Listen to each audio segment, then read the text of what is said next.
The morning was heavy, as if the sky itself carried the weight of grief. My grandfather, the unshakable pillar of our family, had passed away. He was more than a man. To us, he was a symbol of strength, a guardian, and a mystery all at once. Now, his loss brought not only sorrow, but a storm of questions. Chief among them, what would his will reveal? The ancestral estate was alive with whispers. Relatives filled the grand hall, their voices bouncing against marble floors and towering portraits of our ancestors. Chandeliers glowed faintly above, and the air smelled of polished wood mixed with tension. My cousins arrived in sharp suits, my aunts in their best dresses, and my uncles wore the expressions of men already calculating their shares. I sat quietly in a corner, watching. The lawyer entered at last, holding a thick leather folder. His shoes clicked across the polished oak floor as the room fell silent. He placed the folder down, cleared his throat, and spoke with measured calm. "This is the final testament of your grandfather." Every eye sharpened. The air grew still. The lawyer began to read. "To my beloved family, I leave you not just material wealth, but a reminder that what you do with it matters far more than what you receive." My uncle leaned forward eagerly. My aunt exchanged a satisfied smile. The lawyer continued, "To my eldest son, I leave the northern estate." Murmurs of approval spread. "To my second son, I leave the chain of businesses he has managed." Nods of satisfaction followed. "To my daughters, I leave properties in the city, shares in the companies, and personal accounts." Smiles widened. Gasps of delight filled the room. Then came silence. The lawyer adjusted his glasses and said, "And to my grandson." His eyes lifted and fixed on me. "I leave this." He opened a small envelope and revealed a single item. Plane ticket. Destination: Rome. The room erupted. Shock, laughter, mockery. "That's it? Ticket?" Someone whispered. "Rome? What is that supposed to mean?" Another scoffed. Heat rushed to my face as cousins smirked and uncles exchanged smug glances. The lawyer raised his hand. "Your grandfather's instructions were very clear. The ticket is his bequest to his grandson." And that was all. No property, no accounts, no shares, just a one-way ticket. The mocking came quickly. "Well, I guess he didn't think much of you. Enjoy your little vacation in Rome, while we handle the real business here. You always were the odd one out." Guess he knew it. Their voices cut deep, but I held my silence. Inside, questions boiled. Was this a cruel joke? A mistake? Or something more? My grandfather was not a man of nonsense. Every move he made had purpose. If he gave me this, it had to mean something. That night, while the estate buzzed with celebration, arguments, and toasts of victory, I sat alone in my room. The ticket lay on the desk under the yellow glow of a lamp. I stared at it for hours. Rome. Why Rome? Sleep never came. Only one thought did. If he entrusted me with this, there must be a reason, and I had to find out what it was. The next morning, I made my decision. I packed a single suitcase and carried nothing but that ticket and my doubts. My cousins didn't bother with goodbyes. Some even smiled smugly as I left. At the airport, the world moved in hurried steps, but my mind was trapped in questions. The flight lifted off, and the city lights faded beneath a blanket of darkness. I gripped the ticket tightly, as if it was both a key and a puzzle. Hours later, when the plane began its descent, I opened the window shade. Sunlight poured in golden streams across the city of Rome. Terracotta rooftops glowed. Cobblestone streets wound like veins through a living history. The Colosseum stood proud, ancient and eternal. Rome, my destination, my inheritance. As I stepped out into the arrivals hall, a man in a sharp suit held a sign with my name. He approached, bowed slightly, and said, "You must be the grandson. I was instructed to collect you." "Instructed? By who?" I asked. "By your grandfather's lawyer here in Italy," he replied. "There are arrangements you need to see." Arrangements? My chest tightened. My grandfather had prepared something here? We drove through the beating heart of Rome. past monuments older than nations, past fountains, domes, and churches. The car then veered away, leaving the busy streets behind. The road twisted into the countryside. Rolling hills stretched under the sun. Olive trees lined the horizon in endless rows. The air grew fresher. Finally, the car stopped before a vast villa. Its stone walls were draped with ivy. Iron gates stood tall. And on the gates, engraved in bold letters, were my grandfather's initials. My breath caught. He had been here. He had built something here. The driver handed me an envelope. This will explain more. Please, follow me inside. The villa swallowed me as I entered. Marble floors shone under the dim light. Tall arches gave the rooms a cathedral-like grace. Paintings of landscapes and shelves of books surrounded me. And there, in the main hall, hung a portrait. My grandfather, not the old, frail man I remembered, but young, strong, confident, eyes filled with fire. I tore open the envelope with trembling hands. Inside was a letter, in his unmistakable handwriting. My dear grandson, if you are reading this, it means you chose not to discard the ticket. That alone tells me I was right about you. Here in Rome lies not just property, but truth. A truth I kept hidden from the rest because they would never understand. This villa, these lands, and what they represent now belong to you. Do not fear the confusion. Follow the path and you will discover why I chose you. Your grandfather. The letter slipped from my fingers. My heart thundered. The villa, the estate, the endless olive fields outside. This was mine? But why? Why only me? What was this truth he wrote about? I lifted my eyes to the portrait. His gaze seemed alive, piercing, almost challenging. And into the silence of that grand hall, I whispered, "Grandfather, what have you left me?"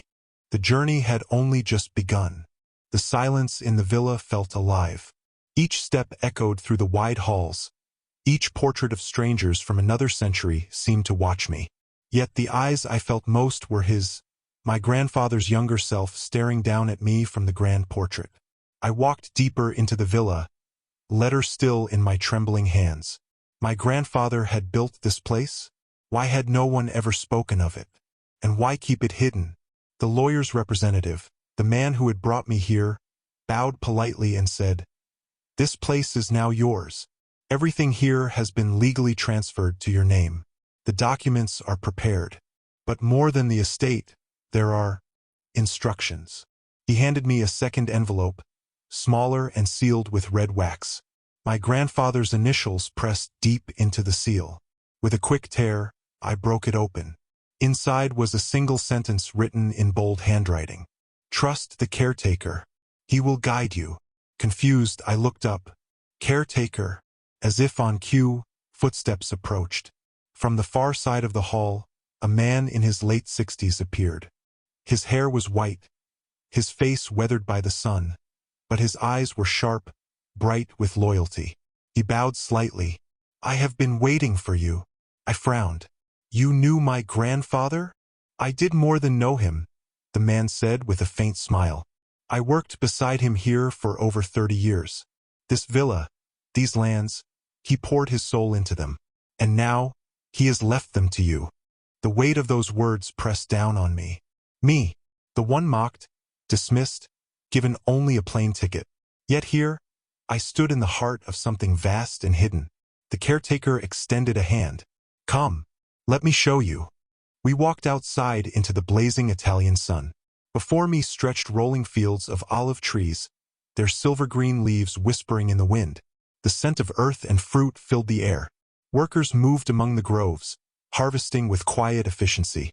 "This," the caretaker said, sweeping his arm across the horizon, "was your grandfather's true empire. Not steel and concrete, not glass towers or fleeting luxuries. Here he built something that would last, something rooted in the earth itself." I followed him down a dirt path toward a set of low stone buildings. Inside, machines gleamed. Rows of glass bottles lined shelves, each labeled with the family name I carried. Olive oil, pure, golden, refined. "This business is not just trade," the caretaker explained. "It became a symbol. Your grandfather insisted on the highest standards, protecting the land, respecting the workers. He created something honest in a world drowning in pretense. I stared at the bottles. My grandfather, the man I thought I knew, had carried an entire second life. One of passion, discipline, and secrecy. But why keep it hidden from the family? I asked. The caretaker's eyes softened. Because he saw greed in their hearts. He knew they would devour this place, sell it for quick profit, and erase everything he built. He needed someone different. Someone he trusted not for ambition, but for understanding. And slowly, painfully, I realized that someone was me. The caretaker led me back into the villa, to a wooden door carved with intricate patterns. He pushed it open, revealing a study lined with shelves of books and stacks of journals. This was his sanctuary, he said quietly. I walked inside. The air smelled of leather and paper, as if time itself lingered in the room. On the desk lay more letters, bound in ribbon. A globe stood in the corner, pins marking places across the world. Maps, notes, and sketches covered the walls. I untied one bundle of letters. Each was addressed to me. The first read, "My grandson, if you are reading this, it means you have chosen courage over comfort. I hid this place not to deceive, but to protect. Wealth is fragile when it feeds only pride. But when it feeds people, when it sustains life, it becomes eternal. You must decide whether to continue this legacy or let it die. I chose you because I saw in you not greed, but patience. Not arrogance, but curiosity. These are the roots of a true heir." My throat tightened. I could almost hear his voice in the room. I read another letter, his words heavy with intent. "I know they mock you. I know they see you as less. Let them. Because true worth is not measured by applause, but by the silence of work well done. One day they will understand.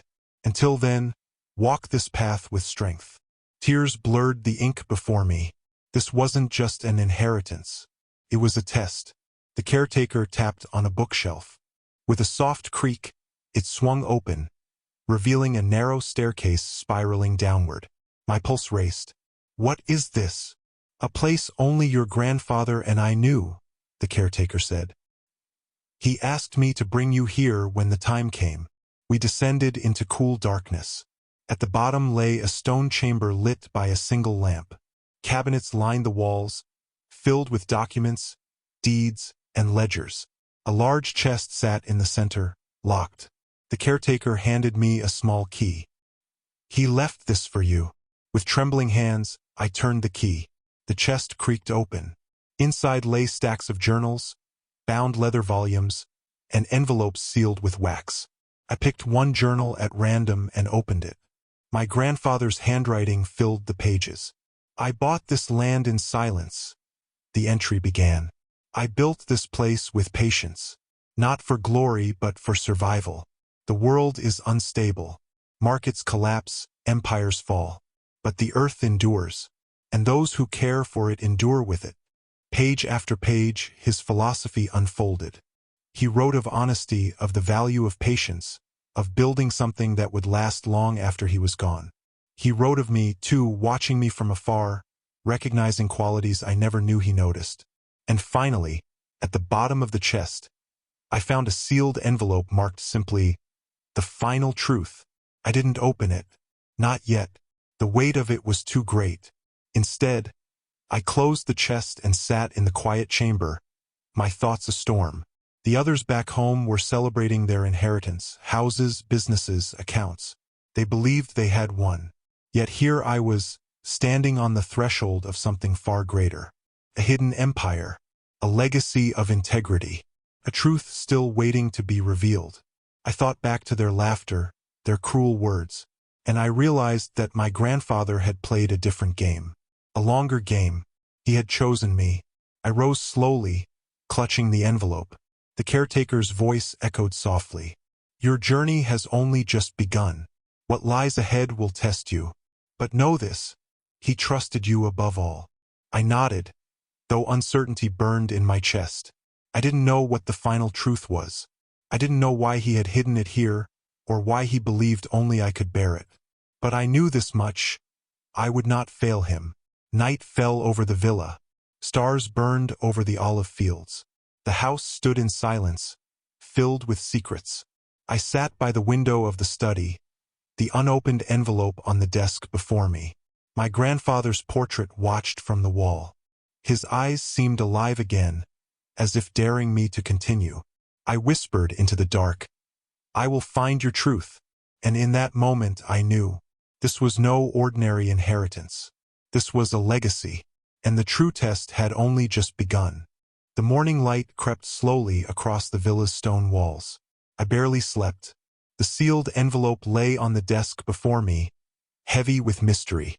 I stared at it for hours, wondering what it held, afraid of what it might change.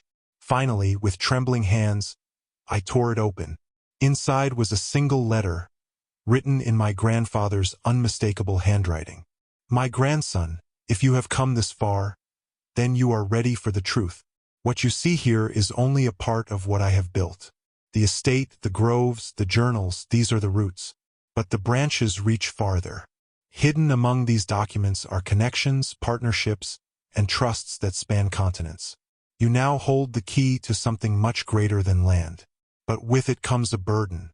One day, the family will discover that what they received is temporary, while what you inherit is eternal. And when they do, they will turn against you. Be prepared."